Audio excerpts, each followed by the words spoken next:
சொன்னது எங்க இருக்குன்னா அண்டத்துல அவனிடம் இருந்து நமக்கு சொல்லப்பட்டது. அதற்கு பெயர் வேதம் என்று பெயர். அந்த வேதம் யார்கிட்ட இருக்கு? அந்த இறைவனிடம் இருந்தா இருக்கு. அப்ப அந்த இறைவனிடம் இருந்து அந்த வேதத்தை நாம் நமது காதால் சில பேர் கேட்க முடியும். ரிஷிகளும் இவங்களும் கேட்க முடியும். அந்த கேட்கக்கூடிய அந்த வேதத்திற்கு என்ன பெயர்? ஸ்மிருதி அப்படின்னு பெயர். அங்கிருந்து நம்ம வேதங்கிறது யார்கிட்ட இருக்கு? அந்த ஈஸ்வரன் பரமேஸ்வரன் தான் இருக்கு. அவரிடம் இருந்து நம்ம காதல வாங்கினது ஸ்மிருதின்னு. அந்த ஸ்மிருதிங்கிறத யார் காதல வாங்கினாங்களோ அவங்க வேற ஒருத்தர்கிட்ட சொன்னாங்க இல்லையா, இந்த மாதிரி இருக்கு, நாம இப்படித்தான் வாழணும், தாத்தால இப்படித்தான் குளிக்கணும், நாம இப்படித்தான் பல் தேய்க்கணும், நமக்கு ஒரு சங்கீதம் வேணும், சந்தோஷமா இருக்கணும்னா இந்த மாதிரி சங்கீதம் தான் கேட்கணும், வைத்தியம் பண்ணணும்னா இப்படிதான் வியாதி வந்தா பண்ணணும், எல்லாமே யார் சொல்லியிருக்கா? அந்த இறைவன் தான் சொல்லியிருக்கோம். அந்த வேதத்தை காதுல வாங்கினார் இல்லையா ஒருத்தர், அதுக்கு ஸ்மிருதி வாக்கியம். அந்த ஸ்மிருதி வாக்கியத்தை அவர் வேற ஒருவரிடம் கூறினார்.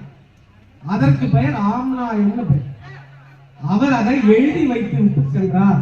அந்த எழுதி வச்சதை தான் நாம சப்தஸ்ன்னு சொல்லி இன்னைக்கு நாம வேதங்கள் எல்லாம் சொல்லிட்டு இருக்கோம். இப்ப இந்த வேதங்கள் நமக்கு எங்க இருந்து கிடைச்சது?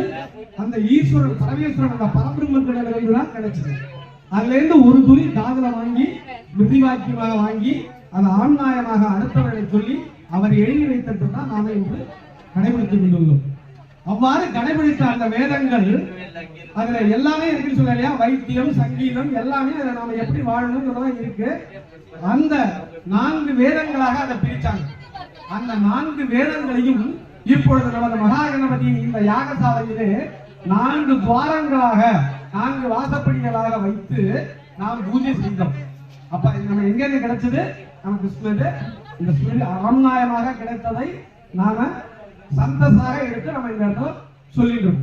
இந்த சந்தஸை இப்ப நாம அந்த மகாகணபதிக்கு பிரியமா நம்ம தெரிஞ்சுட்டோம் அப்படிங்கறத அவருக்கு சொல்லணும் இல்லையா? நம்ம ஈஸ்வரன் நான் தெரிஞ்சுட்டேன் அந்த வேதத்தை, அதன் பிறகுதான் நடக்கிறேங்கிறத அவர்தான் சொல்லணும். அந்த 4 வேதங்கள் தான் இப்ப நாம சொல்ல போறோம். முதல் அஸ்ய தேவதேவஸ்ய தேவதோத்தமஸ்ய அகிலாண்ட கோடி பிரம்மாண்ட நாயகஸ்ய ஜெய் விஜய் பவா ऋग्वेद प्रिया ऋग्वेदं अवधारय।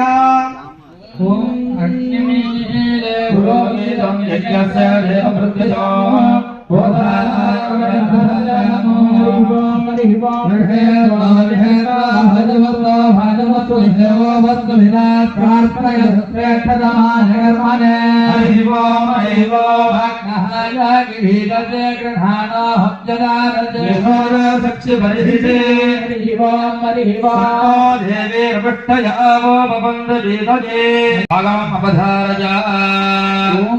गणेशं पुरुषाकारं गजकर्णं गजाननं मृगत्कालं जगदन्तं प्रभोक्तं नागयज्ञापवीजिनं करण्डमगुणोपेदं सर्वाभरणभूषितं चतुर्दण्डसंयुक्तं दक्षिणे कृपदण्डदृगे गन्धैव मम भागे दुदारिणं तनैर्गुणेनैव गजहस्ताग्रसंयुतो गणेशरूपन्दो ध्यानमन्त्रेण पूजयेत् இதுவரை